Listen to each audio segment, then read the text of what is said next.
मेरे सामाजिक परिवार के सभी सदस्यों को राम राम।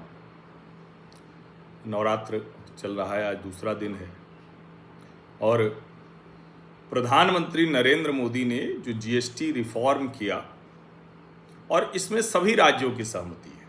ये देखिए, इसको जब हम कहते हैं ना प्रधानमंत्री नरेंद्र मोदी की सरकार में हुआ है, लेकिन ये सहमति सभी राज्यों की है। बाकायदा जितने राज्य हैं वो इस काउंसिल का हिस्सा होते हैं और वो सब मिलकर ये निर्णय लेते हैं। अब कमाल की बात ये कि कई बार लगता है कि यह तो कांग्रेस पार्टी और जितने भी लोग हैं विपक्ष में वो समझ नहीं पाते किसी भी चीज़ की कैसे आलोचना की जाए। भाई, या तो आप कहेंगे कि सरकार ने गलत निर्णय लिया है और या तो कहेंगे कि नहीं नहीं, ये तो हम सब मिलकर निर्णय ले रहे थे। अब कांग्रेस हमलावर है कि हमारा तो बड़ा सरल और कुशल जीएसटी था, लेकिन गब्बर सिंह टैक्स बना दिया इसको और 8 साल में 55 लाख करोड़ से ज़्यादा वसूले। अब आप कह रहे हैं कि 2.5 लाख करोड़ बचेंगे। ये खरगे जी कह रहे हैं। खरगे जी कहना है कि भाई इसके लिए माफ़ी मांगनी चाहिए। अब या तो तय कर लो भाई कि ये सभी राज्यों की सहमति है या क्या है, ये समझना बहुत ज़रूरी है। अब मैं ज़रा कुछ बातें आपको बता रहा हूँ, इसको ज़रा ध्यान से सुनिएगा। एक तो जीएसटी रिफॉर्म हो गया, लेकिन विपक्ष इसका विरोध इस तरह से करके पूरा श्रेय नरेंद्र मोदी को दे देगा। अब ममता जी का मैं बयान सुन रहा हूं, lower GST rates will bleed state finances. Kerala भी यही कह रहा है, यानी कांग्रेस, कम्युनिस्ट और ममता जी को क्या कहेंगे, अल्ट्रा कम्युनिस्ट कहेंगे या क्या कहेंगे, जो भी कह लें आप, ये सब मिलकर कह रहे हैं कि नहीं नहीं, अरे क्यों रेट घटा दिया, सस्ता क्यों कर दिया। अब बताइए, एक तरफ जब आप ये बात कर रहे होंगे और दूसरी तरफ कहेंगे नहीं नहीं, वो तो 8 साल में 55 लाख करोड़ वसूले, क्योंकि बेस बड़ा हो गया। और मैं पहले भी बता चुका हूं कि 65 लाख लोग जीएसटी के दायरे में थे, 1,55,00,000 लोग जीएसटी के दायरे में आ गए। 84,000 करोड़ की एवरेज कलेक्शन थी, 2 लाख करोड़ की एवरेज कलेक्शन हो गई, औसत जो वसूली हो गई। ये सब क्यों हो पाया? क्योंकि इसका मतलब इकोनॉमिक एक्टिविटीज बेहतर हुई। और ये जानना बहुत ज़रूरी है कि चूंकि यूपीए सरकार में राज्यों को जो नुकसान होगा उस पर सहमति नहीं बन पाई, एनडीए की सरकार, मोदी सरकार में, मुझे अरुण जेटली जी का बयान याद है, उन्होंने कहा अगले 5 वर्षों तक सभी राज्यों को हम कंपनसेट करेंगे जब तक वो अपने स्तर पर ना आ जाए, उससे ऊपर ना चल जाए। राज्यों को ज्यादा मिलने लगा। कांग्रेस तो और आगे चली गई, वो तो स्टेट जीएसटी की बात करने लगी। यानी बड़ी मुश्किल से हम टैक्स के जंजाल से बाहर निकले हैं और कांग्रेस चाहती है कि आप फिर से बड़े टैक्स जंजाल में फंस जाइए। भाई, राज्यों का और सब कुछ बाहर ही तो किया गया था ना, इसीलिए तो कि एक टैक्स हो, हर कोई इसी तरह से काम करे। लेकिन अब वो क्या कह रहे हैं, अब वो आगे इसको कह रहे हैं। समझिए, ये समझना बहुत ज़रूरी है और इसीलिए मैं कह रहा हूं कि ये जो ओवरऑल जो काम हो रहा है ये लोगों के भले के लिए है। अब जयराम रमेश कह रहे हैं कि राज्यों को राज्य स्तरीय जीएसटी लागू करने के लिए प्रोत्साहित किया जाना चाहिए ताकि बिजली, शराब, पेट्रोलियम और रियल एस्टेट को भी इसके दायरे में लाया जा सके। आगे वो सहकारी संघवाद की बात कर रहे हैं। मैं तो कह रहा हूं कि बिल्कुल इसको लाना चाहिए और पेट्रोलियम के दायरे में ले आइए। क्यों नहीं ले आएंगे बताइए, ये तो बड़ा जरूरी है। पेट्रोलियम को भी जीएसटी के दायरे में लाइए। लेकिन राज्य स्तरीय जीएसटी क्या होता है भाई? आप फिर लोगों को भ्रमित कर रहे हैं।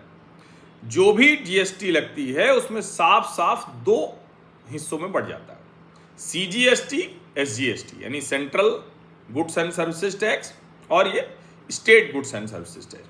इसमें भी जान लीजिए, मान लीजिए 18% है तो एकदम बराबर बराबर बटेगा 9-9%। अब ये सब मैं आपको इसलिए बता रहा हूं कि आज सभी अखबारों में, सभी समाचार पत्रों में खूब जबरदस्त सेल के विज्ञापन कल से ही शुरू हो गए।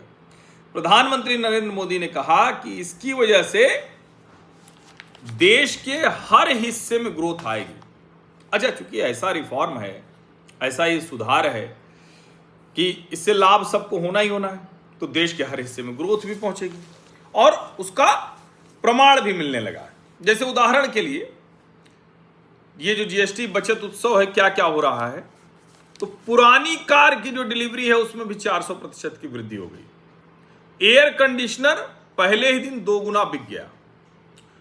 जो मारुति कंपनी है, मारुति ने अकेले 20,000 कारें बेच दी पहले ही दिन, डिलीवरी दे दी।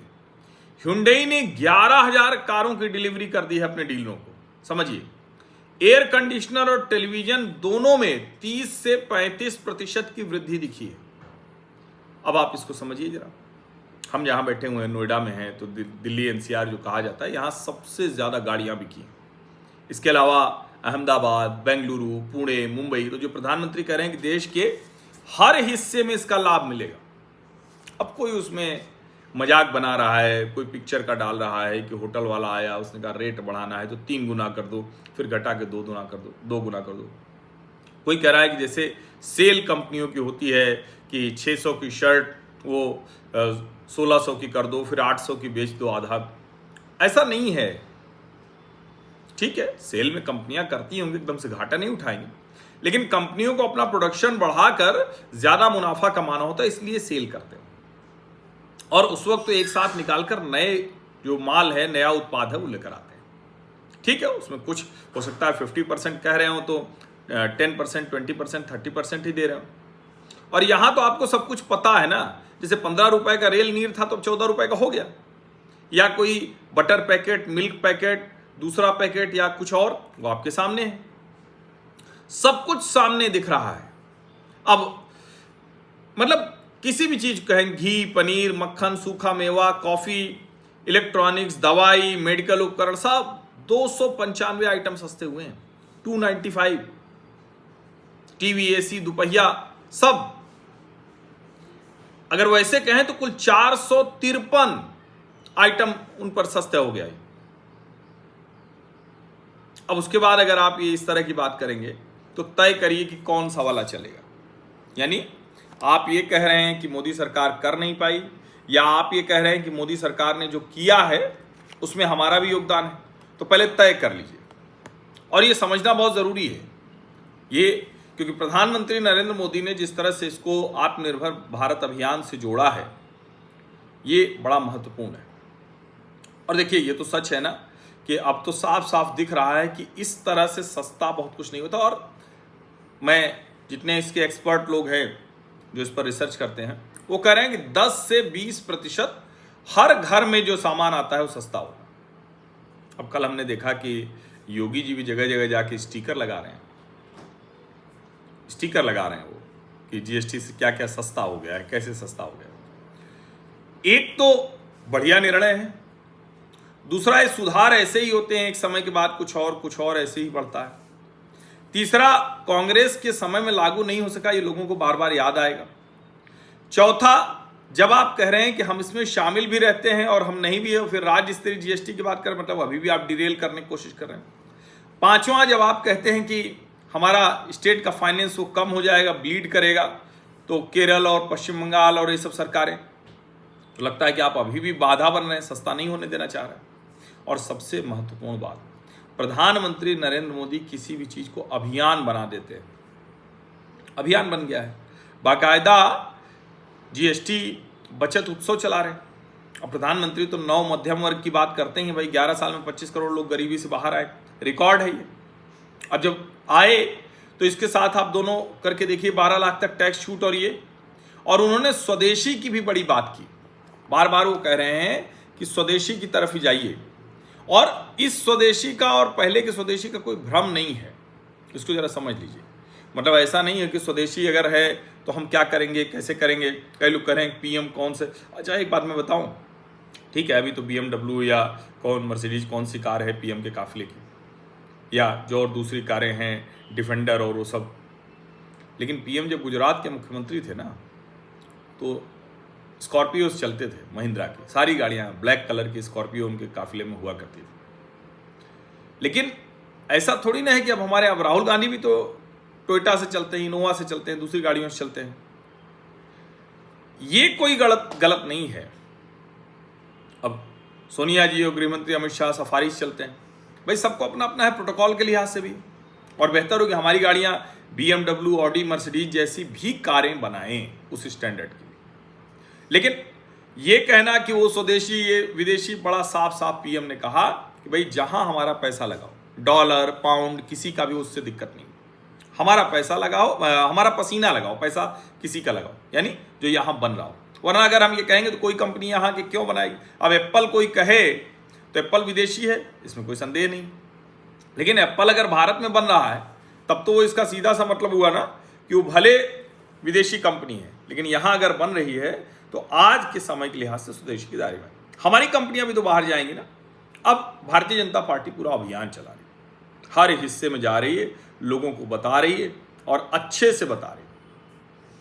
जो 1 नेशन 1 टैक्स वो कह रही है कि देखो हमने पूरा कर दिया, GST सुधार हो गया तो आपको ये सब।